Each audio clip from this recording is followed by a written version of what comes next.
Good morning, bonjour. Bonjour à tous. Merci de cet accueil, de cette introduction.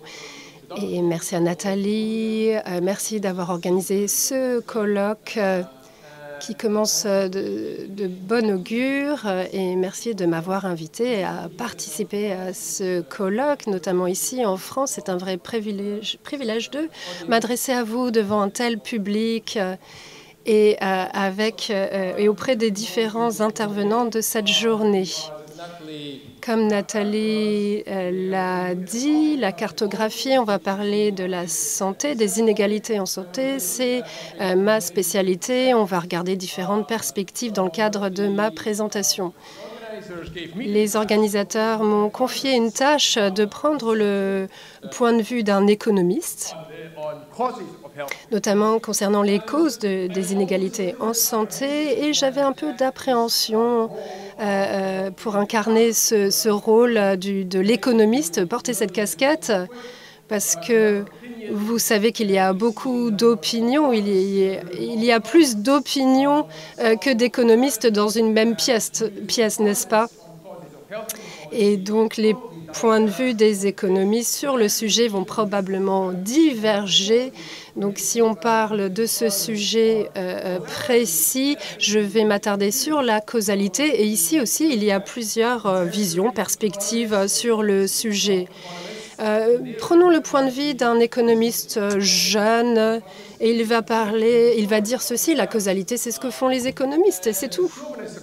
Un économiste chauvin va dire, eh bien, la causalité, c'est ce que les économistes connaissent le mieux.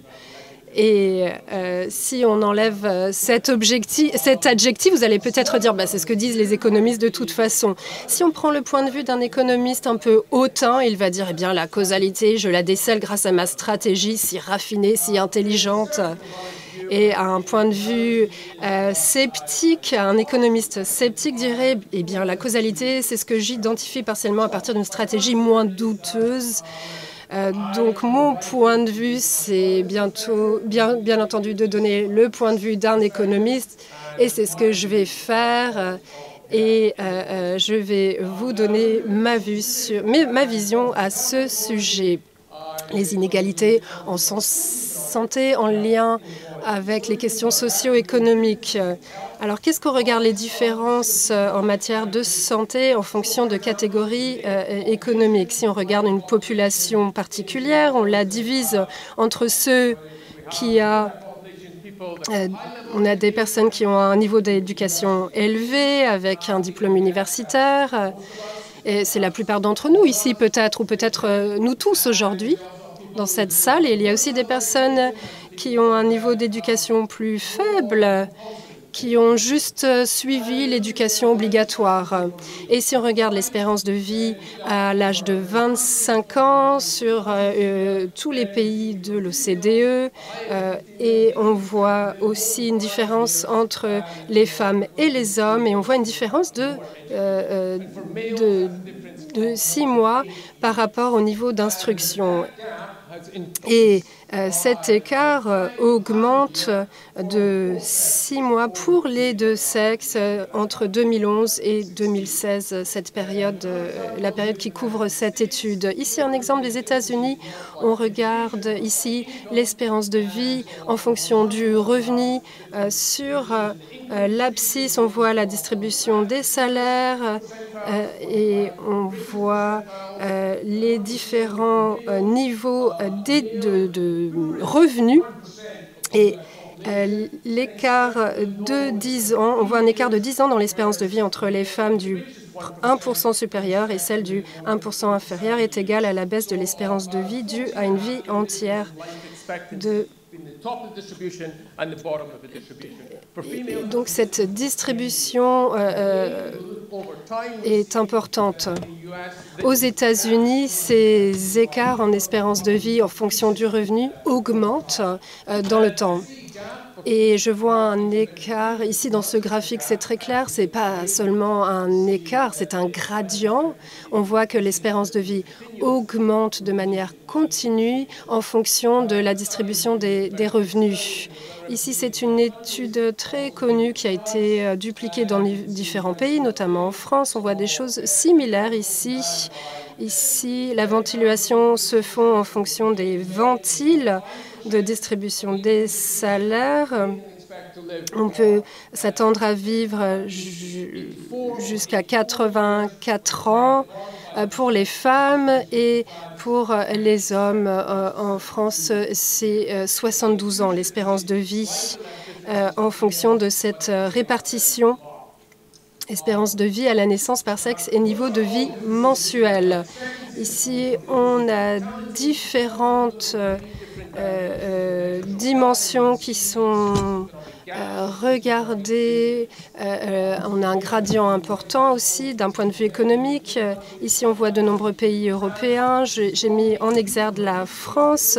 Ce sont des personnes qui ont 50 ans et on regarde leur espérance de vie sans problème de handicap. Et on voit une différence en fonction du niveau d'instruction. Pour les hommes avec un niveau d'éducation inférieur, ils peuvent avoir une espérance de vie sans problème d'handicap sur une période de 15 ans. Donc ici, je vous ai décrit différents graphiques. Je pourrais continuer à l'envi, mais ce qui est clair ici, c'est que les inégalités en matière de santé sont importantes, sont généralisées et elles sont persistantes et peut-être même elles augmentent depuis quelques années. Et souvent, le discours habituel, une fois qu'on a vu ces différentes différences, pour réduire ces inégalités, il faut savoir quelles en sont les causes.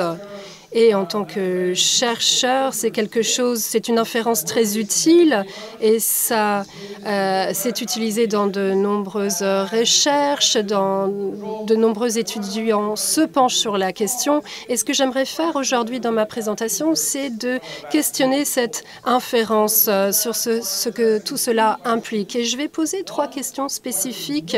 Déjà, qu'est-ce que nous savons sur les causes des inégalités en santé, ce que nous pouvons savoir et ce que nous devons savoir sur ces causes. Et très rapidement et de manière un peu brute, je vais répondre rapidement. On va dire, c'est rien de certain. On ne peut pas s'attendre à en savoir beaucoup plus. C'est assez pessimiste, mais ma 3e réponse est la suivante.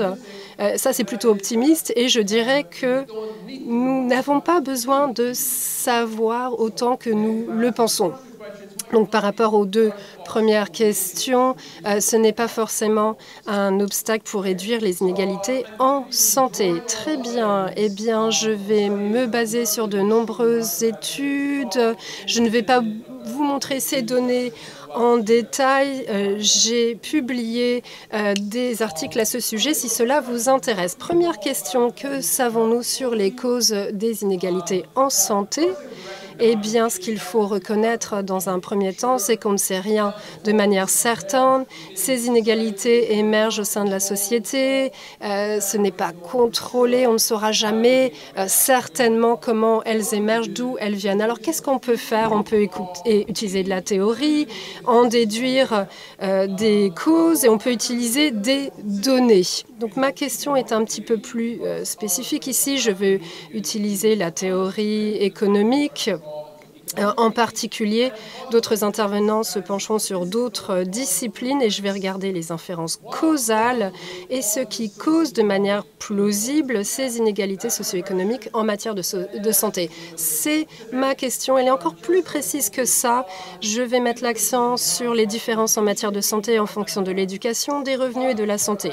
Mais un de mes arguments est le suivant, est de remettre en question, est-ce que cela est suffisant de regarder chacun de ces éléments de manière séparée?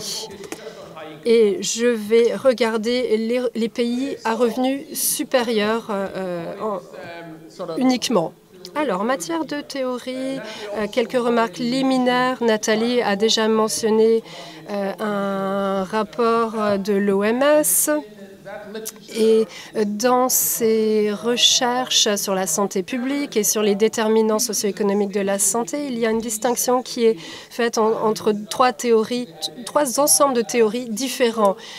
Théorie matérielle, comportementale et psychosociale. Donc les différences de santé sont le résultat de différences socio-économiques en fonction de l'exposition à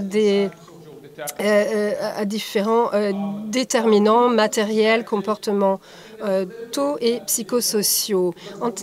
D'un point de vue économique, c'est un peu plus complexe. Si on regarde le comportement, il y a trois ensembles de facteurs qui déterminent le comportement. Il s'agit des contraintes. Les ressources matérielles sont des contraintes, des obstacles en matière de décision. Quelles sont nos préférences, ce qu'on aime, et aussi nos croyances, nos attentes, notre perception du risque. Donc ces modèles, en général, ont ces trois composantes et à partir de là, on explique le comportement. De ce point de vue, il y a une division entre les théories matérielles et les théories comportementales. Et là, c'est un peu plus complexe. De notre point de vue, en tant qu'économiste, on pense que le comportement est déterminé par des contraintes matérielles en partie. Et c'est important de le dire parce que parfois, l'explication comportementale est quelque part critiquée parce qu'on dit c'est la faute des préférences de tout un chacun. Et ici, nous, on dit les gens font des choix selon différentes contraintes et ils adaptent leur comportement à cause de ces contraintes. Alors, si on regarde encore une fois les théories économiques en termes de... Si on regarde la détermination de la santé et des conditions socio-économiques, ici, je vais dire, on peut regarder différentes théories économiques. Si on regarde les plus extrêmes, on dit que les personnes sont rationnelles, des êtres rationnels, et qu'ils valorisent leur santé, ils accordent de la valeur à leur santé, et ils produisent leur santé en associant des choses qui ont un impact sur la santé, les soins de santé, mais aussi la nutrition, l'exercice et aussi le temps qui est passé à produire de la santé. Si on regarde un cadre plus large, eh bien, on peut prédire que les personnes avec un niveau d'éducation plus important auront une meilleure santé. Et pourquoi? Eh bien, on dira qu'ils seront plus efficaces en termes de production de la santé. Pourquoi? Parce il y a différentes explications qui sous-tendent ces effets. Eh bien, parce qu'ils sont meilleurs à l'absorption d'informations et de l'utiliser pour leur santé. Il y a aussi les revenus, la richesse, ça a un impact positif sur la santé. Pourquoi? Parce que si on a plus de revenus, on a une meilleure santé, parce qu'on peut se permettre de mieux prendre soin de soi en termes de nutrition, on a plus de temps pour faire de l'exercice, faire du sport, etc. Ce qui est moins évident, si on a plus de richesse, on a un meilleur salaire, le coût de production de la santé sera plus faible. Et pourquoi? Parce que le coût de la production de la santé, c'est le fait d'abandonner d'autres choses pour dédier du temps à la production de la santé. Si vous avez un revenu de santé important, vous avez déjà toutes ces choses-là présentes. Et à la marge, on va dire que ces choses ont moins de valeur, donc vous pouvez plus les sacrifier pour avoir une meilleure santé. Donc, les préférences basculent vers la santé avec ceux qui ont un meilleur revenu, un meilleur salaire. Donc, la théorie prédit cet impact positif sur la santé et la théorie prédit également qu'il y a un impact sur ces différentes caractéristiques socio-économiques. La santé peut avoir une interférence sur l'acquisition de l'instruction et aussi limiter la possibilité d'avoir un niveau d'instruction important. Il y a aussi l'espérance de vie. Si vous en avez plus, vous allez davantage vous investir, vous éduquer, vous instruire. Aussi, la santé a un impact sur le salaire. Ça peut avoir un impact sur la productivité professionnelle. Ça réduit le temps disponible pour travailler sur le marché du travail. Cela va réduire votre salaire. Potentiellement, vous aurez moins d'acquis en matière de santé et ça peut avoir un impact négatif sur votre état de santé. Si vous n'avez pas une assurance santé importante, vous allez devoir, si vous n'avez pas de couverture sociale, couverture de santé, vous allez devoir payer pour celle-ci. Cela a un impact sur votre santé. Il y a aussi d'autres facteurs qui ont un impact sur la santé et sur les caractéristiques socio-économiques, les gènes, les capacités cognitives, l'investissement des parents, les préférences temporelles. Il y a d'autres facteurs tertiaires, si vous voulez, qui ont un impact sur la santé et les caractéristiques socio-économiques. Donc c'est un problème lorsque on regarde les preuves, les données. Pour obtenir ces preuves sur la relation causale, il faut contrôler ou enlever l'impact de ces facteurs tertiaires. Et il y a différentes façons de faire. Donc moi, je vais synthétiser les données que nous avons sur ce que je définirais des études bien identifiées, des études qui ont fait un bon boulot pour déterminer ces facteurs tertiaires. Si je limite les données à ceci, je vais faire une synthèse ici très grossière et je dirais ceci. Les données sur l'impact causal de l'éducation sur la santé sont ambiguës, donc vous avez un point d'interrogation. Donc les études qui sont bien faites, qui ont une certaine crédibilité, certaines disent qu'il y a un impact, d'autres non. Et il y a des différences en termes de niveau d'instruction, de santé, différents contextes. Peut-être que l'éducation peut avoir un effet ou pas, selon les hypothèses prises dans ces études. Mais dans les mêmes pays, si on regarde les mêmes variations en termes de santé et d'éducation, on a des études qui disent qu'il y a un impact sur la santé et d'autres que ce n'est pas le cas. Et donc je dirais que les données ici sont ambiguës. Et l'impact des revenus sur la santé au sein des adultes.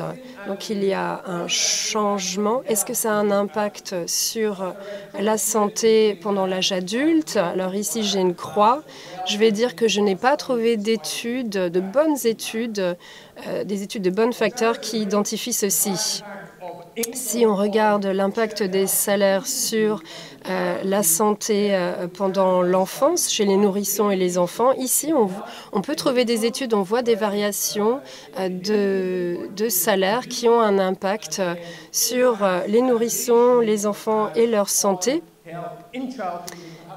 Et parfois, cela se prolonge à l'âge adulte également. Si on regarde la richesse, son impact sur la santé, les recherches sont ambiguës, sont ambivalentes. Certaines disent oui, certaines disent non. Alors, j'avais une croix rouge sur l'impact des revenus sur la santé à l'âge adulte. Il y a quelques années, cette étude m'a convaincu qu'il fallait que je mette une croix rouge. C'est une étude fantastique qui a fait un essai contrôlé, randomisé, portant sur un revenu garanti, un revenu minimum. Alors, qu'est-ce qu'ils ont fait? On a une population de jeunes adultes à faible revenu dans l'Illinois et au Texas.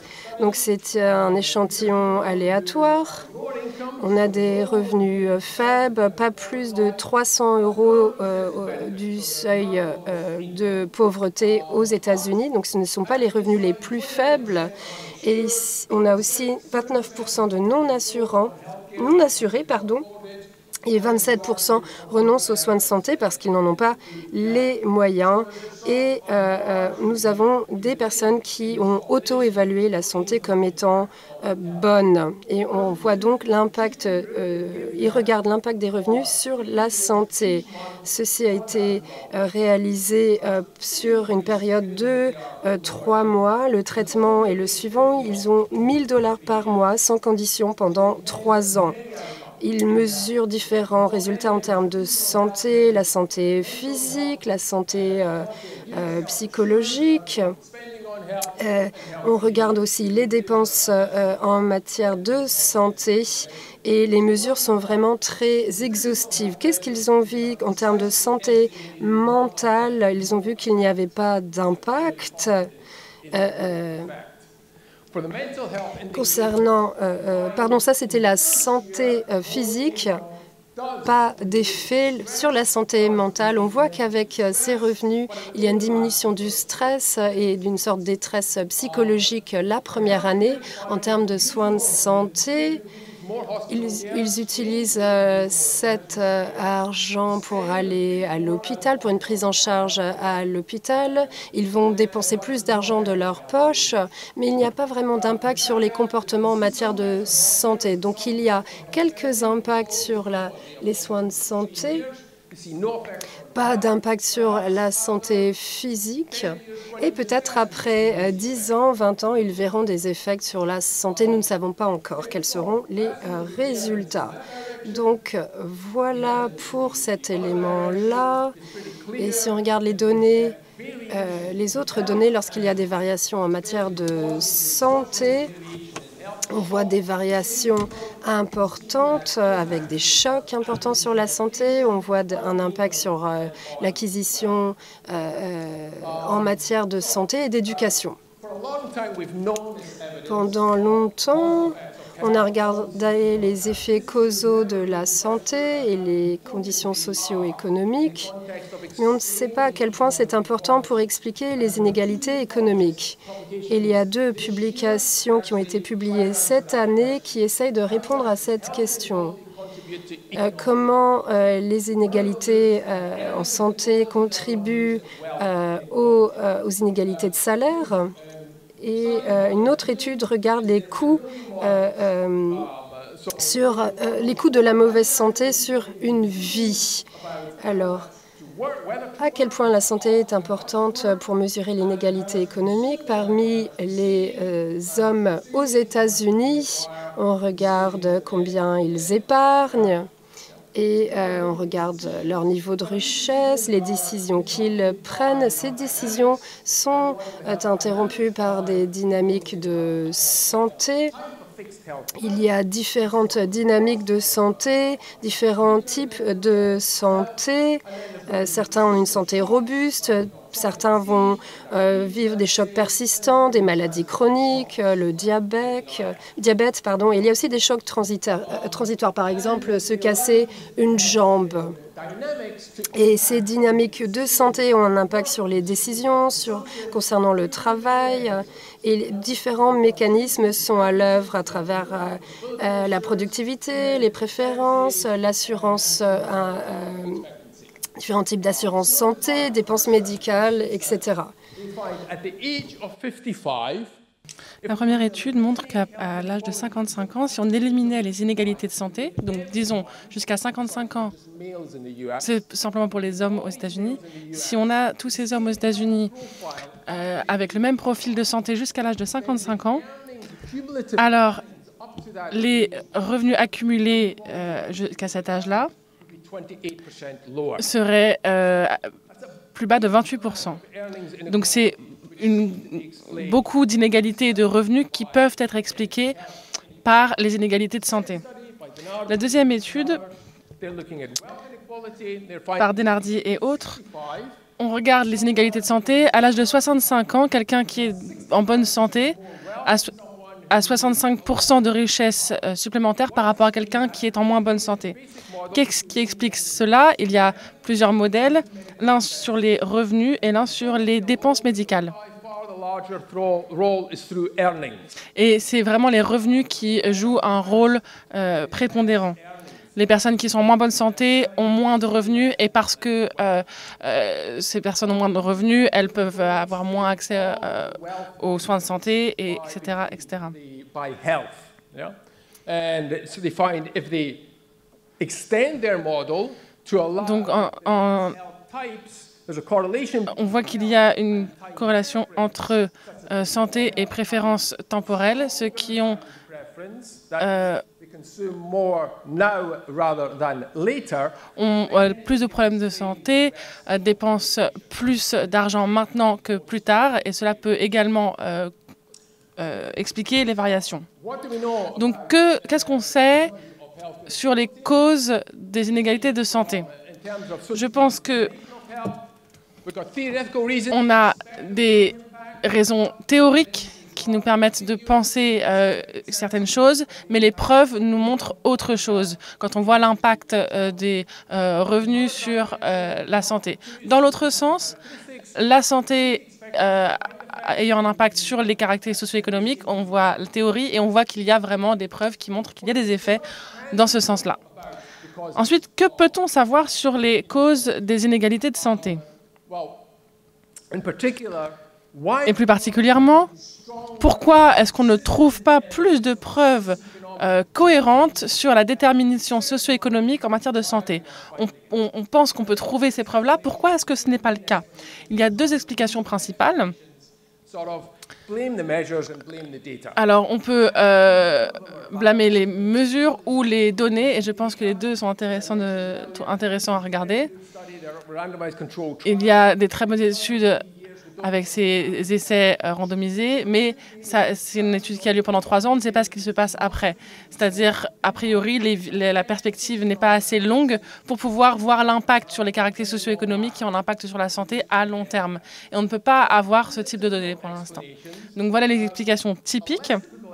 Il y a une autre explication qui est moins typique, c'est de dire, eh bien, peut-être c'est pas une question de mesure, peut-être c'est pas une question de données, peut-être que c'est un problème de théorie, peut-être que la théorie est fausse. Et on peut aller dans les deux sens. Ça peut être que le niveau d'éducation, de revenus et de richesse Do not impact, n'a pas d'impact sur la santé.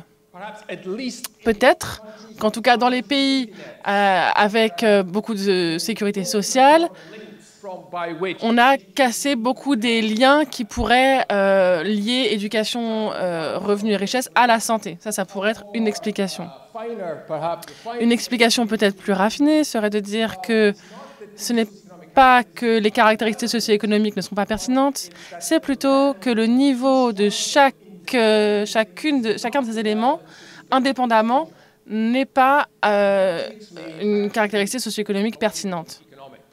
And towards the idea Et donc, on passe maintenant position à la position socio-économique. Et ça, c'est peut-être ce qui a un impact sur la santé. Et ça revient à ce que Nathalie disait ce matin, c'est-à-dire mettre en évidence la position socio-économique. Donc l'hypothèse serait que la position dans la société a un impact sur la santé. a little bit on that. Janet's got Alors Nathalie en a parlé, Janet va en parler aussi après moi. a place to tell you Je pense qu'elles sont bien mieux placées pour parler des théories expliquant pourquoi la position dans la société peut avoir un impact sur la santé, donc je ne vais pas trop en parler. Mais je veux poser la question suivante, est-ce que l'on peut tester cette théorie ? Now, the first thing I would say here, La première chose que je dirais, c'est que la position socio-économique, at least to me, you know, en ce qui me concerne en tout cas, en tant qu'économiste naïf, je dirais que ce n'est pas un concept défini de manière précise. Donc c'est difficile pour moi de comprendre ce que ça veut dire. Et si je ne sais pas ce que ça veut dire exactement, comment je peux concevoir un effet potentiel que ça aurait sur la santé, un effet causal sur la santé. and a second difficulty Un deuxième défi serait de dire qu'on parle de position, donc position relative. identify the effect, Si je veux identifier les effets de cette position, il faut que je change not change the position of other la position de certains et pas la position d'autres et voir ce qu'il se passe pour la santé des premiers individus. L'autre serait un groupe de contrôle pour identifier justement ces effets. Mais c'est impossible à faire. my position, change your position. Si je change ma position, ça change votre position. Vous voyez, ce n'est pas tout à fait faisable. Donc c'est un vrai défi, je pense. Donc à ce stade, Are Ceux d'entre vous qui ont lu Hitchhiker's Guide to the Galaxy, SEP, donc Socio-Economic Position en anglais, c'est somebody else's problem, c'est le problème de quelqu'un d'autre. Donc on n'est pas responsable de régler les problèmes des autres. Donc au bout d'un moment, c'est la position de la société qui compte. Et bien dans ce cas-là, ça va être difficile à tester. À eux de voir comment ils règlent ça. Ce n'est pas à nous de régler ce problème-là. Donc mes collègues dans le domaine de l'économie vont sûrement dire il faut rester éloigné de ce domaine-là. Parce qu'estimer les effets de chaque caractéristique socio-économique séparée, manipulable, absolue, voilà les conseils de certains économistes. Certains vont peut-être se dire, oui, mais si on ne rentre pas sur le terrain de la position socio-économique, on ne sera pas au cœur de l'action et on va laisser toute la gloire aux sociologues et pas aux économistes. On va peut-être louper certains effets de la privation relative et cumulative dans certaines dimensions socio-économiques qui peuvent... Je vous demande une seconde.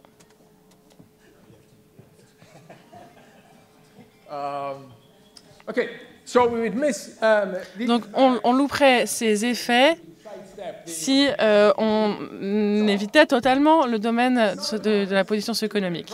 Certains économistes ont décidé de rentrer sur le terrain, justement. Donc, Case et Deaton, qui ont travaillé sur l'épidémie d'opioïdes et les morts par désespoir aux États-Unis. Donc peut-être que certains d'entre vous n'ont pas entendu de ce concept, des morts de désespoir. Donc c'est les personnes qui décèdent d'une overdose de drogue, qui décèdent due à une consommation d'alcool ou qui se suicident. Donc là, on a un graphique entre les personnes qui ont un diplôme universitaire et ceux qui n'ont pas de diplôme. Ceux qui n'ont pas de diplôme, c'est la ligne pleine, et ceux qui ont un diplôme, c'est la ligne pointillée. On voit qu'il y a une vraie différence entre les deux. Pour expliquer ce phénomène, Case et Deaton sont vraiment appuyés sur la littérature sociologique, beaucoup plus que sur la littérature universitaire économique. Je n'ai pas beaucoup de temps, mais en gros, ce qu'ils expliquent, c'est que ce sont les personnes qui perdent un statut économique, qui perdent leur statut social. Donc les personnes moins éduquées, avec moins de compétences, qui perdent leur statut dans la société, ça leur fait perdre les ressources qu'elles auraient pu investir dans la santé, mais ça leur donne également moins de motivation à investir dans leur santé. Je vais passer cette partie-là. Donc, que peut-on savoir sur les causes des inégalités de santé? L'inférence causale permet d'identifier les effets au sein d'une période d'observation précise. Ça identifie les effets d'une exposition unidimensionnelle et socio-économique.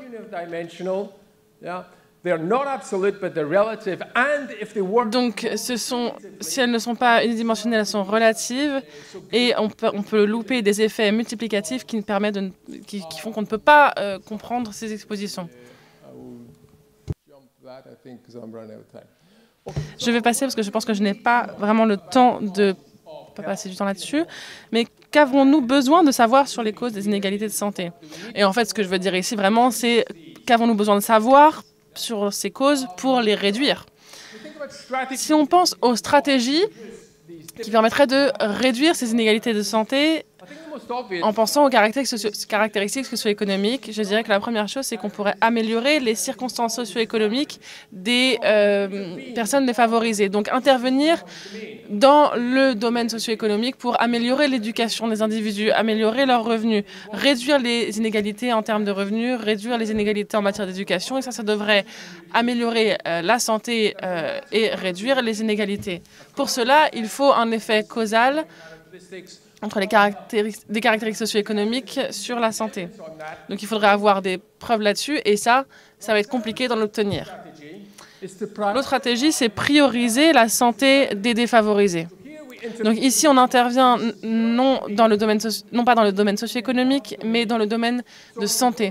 Donc on ne va pas essayer de changer l'éducation, le revenu, la richesse. Ce qu'on va essayer de faire, c'est de changer l'accès des individus à l'accès des ressources qui ont un impact sur la santé, là où on a vraiment des preuves causales d'un effet sur la santé. Donc la priorisation en se concentrant sur le statut socio-économique. Alors les objections à cette stratégie, je ne vais pas forcément les détailler, mais c'est un aperçu de ces objections. Je vais me concentrer sur la dernière objection. Ça peut être considéré comme étant infaisable. Infaisable dans le sens où on n'aurait pas de soutien politique à cela. Si on n'a pas les preuves qui montrent que les personnes sont en moins bonne santé parce qu'elles sont plus pauvres, alors la société ne sera pas encline à prioriser la santé de ces personnes plus défavorisées. Donc en fait, la question devient, qu'avons-nous besoin de savoir sur les causes des inégalités de santé pour savoir si on veut les réduire? Donc on a essayé de répondre à cette question et à d'autres dans des études que nous avons récemment publiées avec Tom Van Oortje et Matthew Robson. Matthew est ici dans la salle.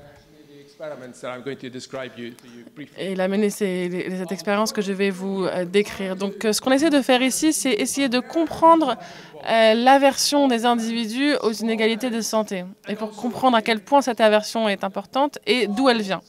Donc, on a une étude qui est une expérience en ligne réalisée avec un groupe de participants du Royaume-Uni. Les participants allouent des ressources entre différents individus hypothétiques. Donc, c'est-à-dire qu'ils ont cette tâche, et ils le font plusieurs fois, et dans cette tâche, ils ont 3 individus hypothétiques. Ils ont un budget et il faut diviser les ressources entre les 3 individus.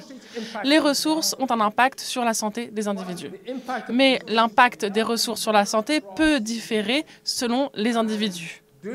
Et donc, en faisant cela, ça nous permet de voir qu'on est forcé de faire on est forcé de trouver un équilibre entre ceux qui essaient de maximiser la santé de certains individus et certains qui essayent de réduire les inégalités de santé entre les individus. On les force en fait à faire des compromis et à faire des choix finalement. Donc dans le premier traitement, les individus sont complètement anonymes. On ne leur dit rien sur ces individus à part leur production de santé. On identifie une aversion aux inégalités de santé. Ce n'est pas une question de socio-économique, c'est une question de différence dans la santé. Quand on fait cela, on regarde à l'horizontale, on voit la part des ressources données à un de ces 3 individus. Donc, si il y a une part égale, c'est 0,33. Et sur l'axe vertical, on voit la production de cet individu. S'ils sont tous égaux dans la production, c'est 0,33, pareil. On voit que la plupart des participants ont partagé les ressources de manière égale. Il n'y a pas de raison de faire les choses différemment. Si on va au-dessus de 0,33 à la verticale, on va vers les personnes qui sont plus productives en matière de santé. Donc pour maximiser le montant total de santé, finalement, il faudrait donner plus à ces personnes-là. Mais évidemment, c'est à ces personnes-là qu'on donne le moins de ressources, ce qui montre une aversion à l'inégalité. Et ceux qui sont moins productifs en matière de santé reçoivent plus de ressources. Il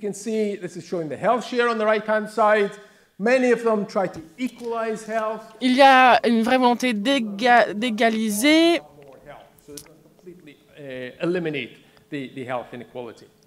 Donc ça n'élimine pas totalement l'inégalité de santé. Alors, l'idée ensuite de prioriser par revenu, c'est-à-dire donner plus de ressources aux personnes qui sont plus pauvres. Alors, ce qu'on fait là, c'est que dans ce traitement B, on dit aux participants, on donne aux participants les revenus de ces individus, ces 3 individus, et on recommence. Et quand on refait cela, on a les 3 individus, le plus pauvre, jusqu'aux plus riches. Et on voit la part de ressources pour la santé donnée à chaque individu. Et on voit qu'en moyenne, le plus pauvre reçoit plus d'un tiers et le plus riche reçoit moins d'un tiers des ressources pour la santé. Donc il y a une priorisation des individus plus pauvres. Alors qu'est-ce qui motive les participants à faire cela? Pourquoi font-ils cela? Eh bien, il y a plusieurs explications. Une explication, c'est que les individus pensent que les revenus plus bas provoquent plus de problèmes de santé. Ils trouvent ça injuste et donc ils veulent corriger cette injustice et c'est pour cela qu'ils priorisent la personne la plus pauvre. Donc les personnes ont vraiment en tête qu'il y a une causalité entre revenus et santé. La deuxième explication, c'est que les participants pensent qu'il y a une inégalité dans le bien-être de manière générale et donc ils essayent de réduire les inégalités dans ce bien-être général et donc en donnant plus de santé à l'individu le plus pauvre, ils pensent réduire cette inégalité. Et ça ne nécessite pas qu'ils pensent qu'il y ait un impact direct entre revenus et santé. On a ensuite ajouté une troisième étude. Si on donne une information sur la relation entre revenus et santé, est-ce qu'il y a un changement? Non, ils ignorent cette information-là. Pourquoi? Eh bien parce qu'ils sont vraiment préoccupés par le bien-être et c'est ça qu'ils essayent de corriger. Donc la causalité finalement entre revenus et santé n'est pas pertinente. La deuxième explication serait que peut-être que ce sont des égalitariens sensibles à la responsabilité et ils pensent que chacun est responsable de ses revenus. Et donc, si quelqu'un a travaillé dur pour avoir un bon revenu, pour avoir une meilleure santé, alors peut-être qu'il mérite de pouvoir profiter de ces avantages de santé. Ça pourrait être ce type d'idéologie. Il y a une autre partie de notre étude qui teste cette hypothèse, mais je n'ai pas beaucoup le temps. Je vais donc simplement vous le dire rapidement. Nous avons trouvé quelques preuves de cela sur les croyances en termes de responsabilité personnelle en ce qui concerne les revenus, mais également pour ce qui est par rapport à une étude sur les fumeurs plus précisément. Mais on pourra y revenir, mais que savons-nous? On a peu de preuves sur la détermination socio-économique sur la santé à l'âge adulte. On a des preuves qui montrent que le revenu en début de vie a un impact sur la santé dans l'enfance et que cela peut persister à l'âge adulte. La santé est un déterminant important de résultats socio-économiques. On a un lien entre les deux ici, où la santé et les caractéristiques socio-économiques peuvent interagir entre les générations et peuvent préserver les inégalités en santé et en caractéristiques socio-économiques. Que peut-on savoir? Le périmètre pour en savoir davantage est très limité si l'on pense que les effets de santé arrive à long terme et si on voit qu'il y a une exposition relative, multidimensionnelle et multiplicative. Qu'avons-nous besoin de savoir? Les interventions qui peuvent améliorer la santé des personnes les plus défavorisées. Il faut qu'on sache si on veut prioriser ces interventions et il faut que l'on sache si cela dépend de ce qui provoque la santé moins bonne des personnes les plus défavorisées. Merci.